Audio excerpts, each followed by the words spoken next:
제자들은 예수님께서 기도하는 모습을 자주 보았습니다. 이른 새벽 일찍이 원동이 트기 전에 밤을 새워 예수님께서 외딴 곳으로 나가셔서 기도하셨습니다. 제자들은 기도의 스승이신 예수님께 기도를 가르쳐 주시기를 청했습니다. 기도의 스승이신 예수님께서 제자들의 청을 물리치지 않으시고 기도를 가르쳐 주십니다. 예수님께서 가르쳐 주시는 이 주님의 기도가 우리 삶과 얼마나 깊이 뿌리를 내리고 있는지를 그대로 이야기하고 계시죠. 기도는 우리와 동떨어진 어떤 것이 아닙니다. 예수님께서는 우리가 필요한 것을 하느님께 말씀드리고 청하는 것을 가르쳐 주고 계시죠. 기도는 인간의 어떤 삶의 어려움 속에서 울부짖고 부르짖는 그러한 것이죠. 저희에게 일용할 양식을 주십시오. 우리 모두에게 일용할 양식이 필요하지 않습니까? 먹을 게 구체적으로 필요하지 않습니까? 지금도 얼마나 많은 사람들이 배고픔 가운데 있습니까? 예수님은 인간의 삶의 구체적인 조건 안에서부터 기도가 시작된다는 것을 우리에게 말씀하고 계십니다. 그리고 우리가 그 기도를 드릴 때 어떤 태도, 어떤 자세, 어떤 마음이어야 되는가? 그것은 무엇보다도 신뢰하는 마음입니다. 예수님은 놀랍게도 하느님을 우리에게 창조주이신 하느님을 아빠, 아버지라고 부르게 하십니다. 아빠라는 이 말을 하면서 우리는 어린아이가 됩니다. 아빠라는 이 말 안에는 뭔가 따뜻하고 그리고 애정이 담뿍 담겨 있습니다. 아빠라고 말을 할 때 우리는 생각하게 됩니다. 이제 걸음을 막 뒤뚱거리면서 걷는 아이가 아빠, 아빠, 아빠 하면서 그 아빠의 품에 안기는 모습을 말이죠. 그 모습은 아빠에 대한 깊은 신뢰죠. 모든 것을 내어 맡기는 마음입니다. 예수님은 하느님을 우리가 아빠라고 부르게 하십니다. 아빠, 아버지, 아빠. 이 말 한마디만으로 모든 기도가 다 되는 겁니다. 사실은 더 이상 무슨 기도가 필요합니까? 아빠, 그분께 온전히 신뢰하고 의지하고 모든 것을 내어 맡기는 마음입니다. 그분 안에서, 그분의 품 안에서 어떤 위안을 찾고 위로를 받고 평화를 얻는 마음입니다. 우리 삶이 힘든 순간이 많이 있습니다.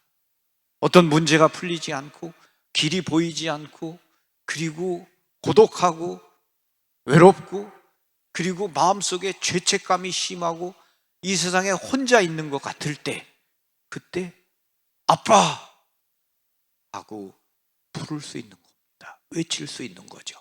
그게 기도입니다. 모든 것을 다 갖고 아무런 부족함이 없는 스타가 있었습니다. 이 스타는 어린 시절 할머니에게서 컸고 그리고 할머니로부터 주님의 기도와 성모성과 묵주의 기도를 바쳤습니다. 그러나 점차로 나이를 먹으면서 기도하는 것을 완전히 잊어버렸습니다.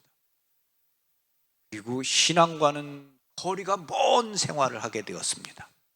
그리고 자기의 아름다운 금발의 미녀의 이 몸을 가지고 성공하고자 했습니다.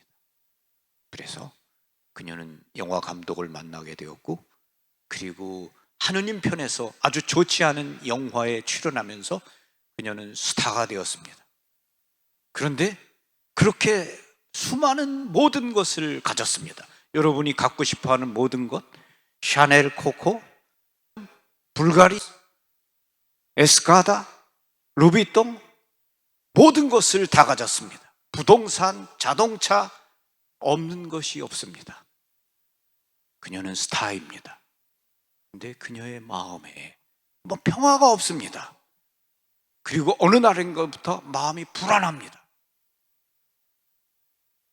그래서 그녀는 귓고막이 터져나가도록 락 음악을 듣고 음악에 심취해 있고 그러한 마음의 공허한 감정을 떨쳐버리려고 했습니다.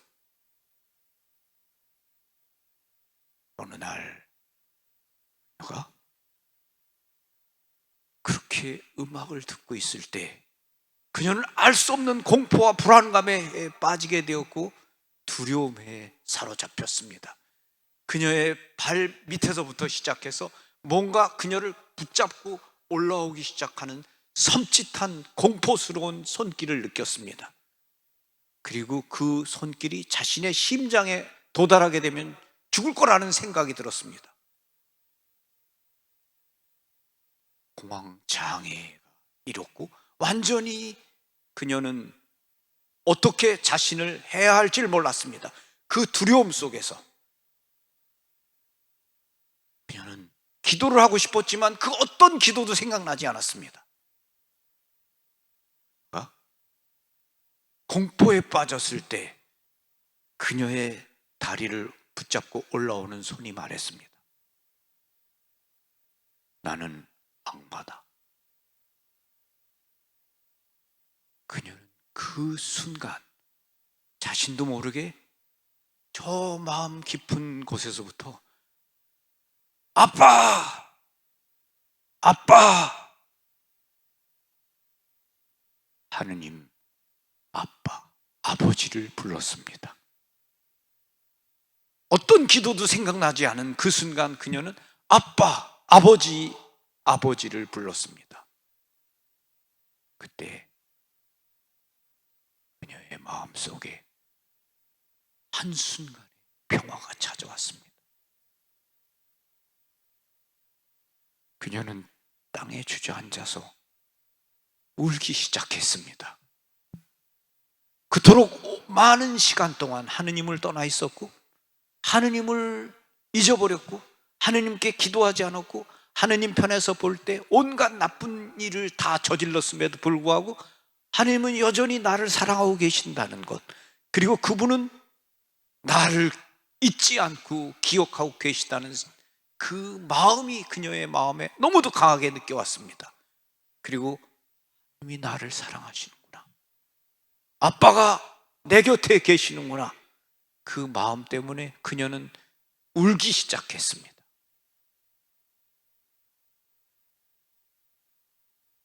그리고 그녀는 깊이 회개했습니다. 이제 더 이상 아빠의 마음을, 하느님의 마음을 아프지 않게 하겠다 하고 그녀는 일어나서 고해소로 달려갔고 고백성사를 보고 그리고 새로운 삶의 길로 나아갔습니다. 이러한 일은 그녀에게만 있는 일이 아닙니다. 하느님은 우리가 어떤 경우에 있다 하더라도 우리를 여전히 사랑하십니다. 하느님은 내가 뭔가 잘하기 때문에 나를 사랑하시는 게 아닙니다. 그저 내가 그분의 자녀이기 때문에 우리 모두는 그분의 자녀입니다. 그분은 우리 모두를 사랑하십니다. 예수님은 이러한 하느님을 우리가 믿기를 바라십니다. 그래서 예수님 무엇보다도 하늘에 계신 아버지, 아버지 하면서 기도를 시작하라고 가르쳐 주십니다. 주님의 기도, 아빠, 아버지 하고 부르는 그 기도입니다.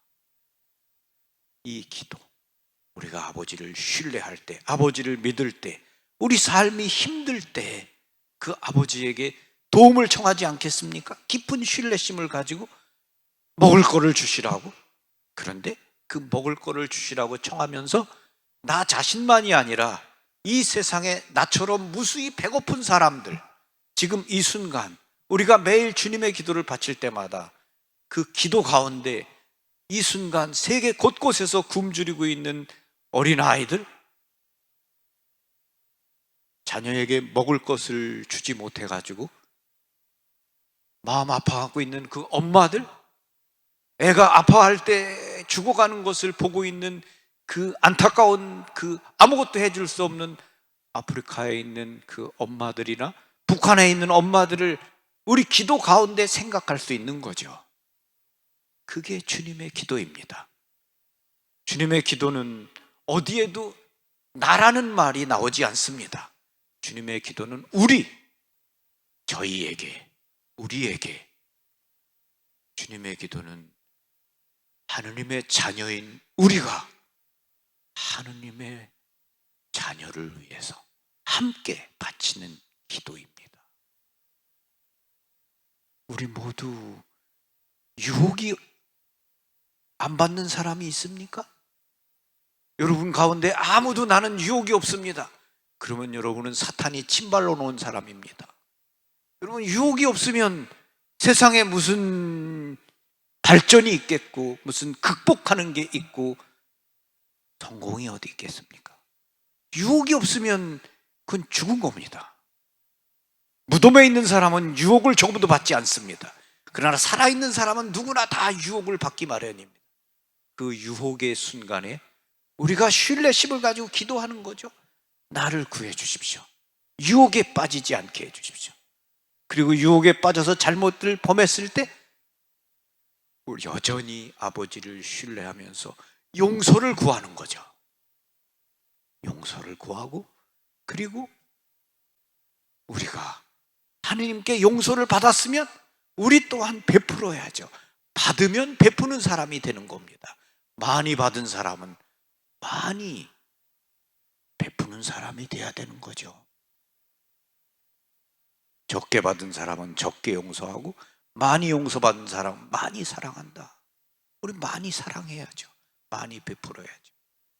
그래서 주님의 기도는 모든 기도입니다.